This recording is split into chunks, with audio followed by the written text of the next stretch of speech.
that happens. Create being maybe an addiction. Maybe an addiction to real estate, or to more deals, or to more money. This became me from 2006 to 2022. We grew in scale, and my whole thing was I needed to not just make money in real estate, I wanted to be number one.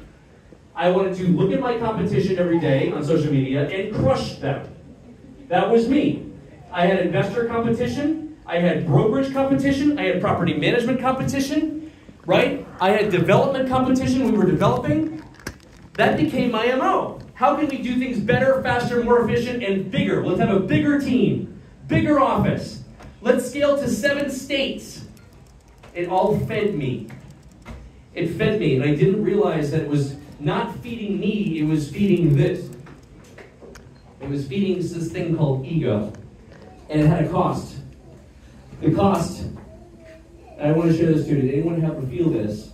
Where you're feeling like you have to support your family, you have to show up for your spouse, show up for your kids, show up for your business, show up for your friends.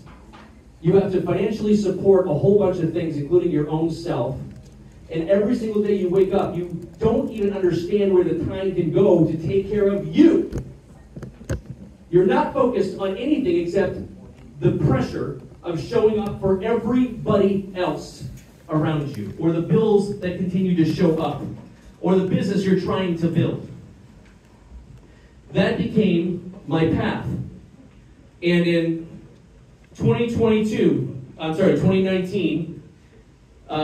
some of you might know there's a whole bunch of masterminds around the country. And if you're not a part of one, there's a lot of great ones that I'm happy to share.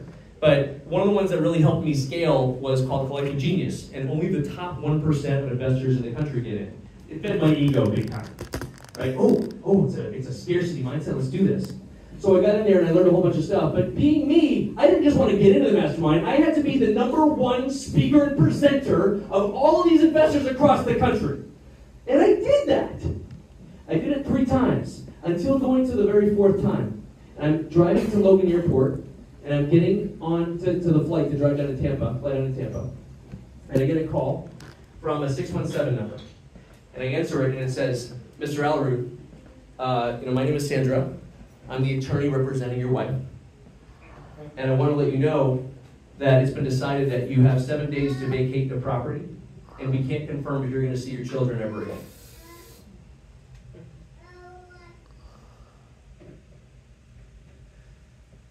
And I took that call, and when I hung up, I realized that I had at the time probably over 650 units and a PFS that showed over 10, 12 million, and I was going to be homeless. And I wouldn't have my kids. It was a very, very big moment for me to understand that my kids were all that mattered. So what I did is I get there, and my whole talk is going to be about habits and routines, and how they don't just serve me, but they serve my team, and what we do at 9 a.m., and we do a midday check-in, and we do a 5 p.m. A gathering together to make sure we got our stuff done, and we connect as a team. And I get to the front of the room to do this talk on habits and routines, which I no longer have, and I literally break down in tears and fall to the ground in front of these 1% of investors in the country. And that was the first ego death that I had ever experienced. By the way, now I'm totally fine fucking crying in front of everybody, so if you want me to cry again, I'm happy to. But I hadn't at this point. And then, 2019, we just talked about that forced out of the home, court battles, bank accounts. She wanted, and rightfully so, she was angry. Everything was being frozen, and she wanted a lot. She was angry. We had a difficult marriage. And we've all sometimes have been there, and it's not worth going into now, but at the same time. Everything I did was being recorded, because she was using that as a way to take the kids. He's too much into his work. He's going to too many trips. He's at work all the time. He doesn't know what the kid's favorite cereal is. He doesn't know how to pack them for school. He doesn't know any of that. And it was totally the opposite, right? So my visions of my whole family unit that I had, with all the money and the private island and the traveling the world and all that stuff, was going away little by little. And I found myself in a parking lot in North Andover when all of a sudden I was dropping off someone and I felt a pain in my chest. And then I lost feeling in the entire left side of my body. My arm, my leg, and I started to feel very dizzy, and all of a sudden I felt like if you're doing a bench press at a gym and you're laying there, I felt like someone had just dropped a 1,000-pound plate onto my chest, and I curled up, my hands curled up, and I had no oxygen, and all I remember is waking up at Lawrence General Hospital. And that puts things in perspective for those of you who have ever had a health scare, right? Turned out, from the doctor, they ran all the tests, all the EKGs, everything, they gave me all the fluids and all that stuff, and they said that it was an overactive thyroid, but that's pretty normal for people. Meaning that it was a panic attack. It was my first and only one, and I didn't think they were real because I would grow up with people thinking they just wanted attention. And at the same time, he said, but there's some light scarring on your heart, which means that you actually did have a heart event. And it was that moment when I realized that my brain, when it thought I was having a heart attack, confirmed what I believed and literally tried to stop my own heart. Which shows you how important and powerful the fucking brain is. Do you guys feel that at all? Do you feel that? You can listen to mindset and guru and positive self-talk, but I'm telling you, the things we think actually come true. For better or for worse. And the mind is just a tool. It's not who you are. So that became the health scare. When all that happened, I needed another challenge. I'm not dead yet. I need to do something to make me feel alive, to make me get through this pit that I was having in my life. So I decided to do something kind of crazy. I had a bad neck, bad back, bad knees, but in 12 months I was going to climb the highest freestanding mountain in the world, called Mount Kilimanjaro. Anyone else going to Africa and climb these things? No? Okay, just me then. There was maybe one. So I did it. I trained, I did some mountains, I did a whole bunch of things, and I'm at the top of this mountain, and the craziest thing comes to me. I'm literally standing there. It's probably 5 minutes after I take this photo, and I'm like, I get home. What do I get home to? Right? And in the meantime, I have now custody. The divorce is now finalized. I now have sole custody of my kids, and then 50% custody of my kids. So that worked out okay. But I get home. What do I get home to? 8 companies, 38 Zoom meetings a week with KPIs, accountability, same page meetings, right? Meeting with all of our Florida reps, meeting with property managers, asset management, brokerage meetings. What the fuck am I going home to? And I literally was up there, and I'm like, I'm going to climb down this mountain, and if it's all gone when I get home, totally good. I'm good with that. All of it. I've already had 2 scares. So that's when I realized at the peak of that mountain, there's a picture of one day of my calendar. I just remember. And I still, to this day, am traumatized by anybody trying to calendar shit.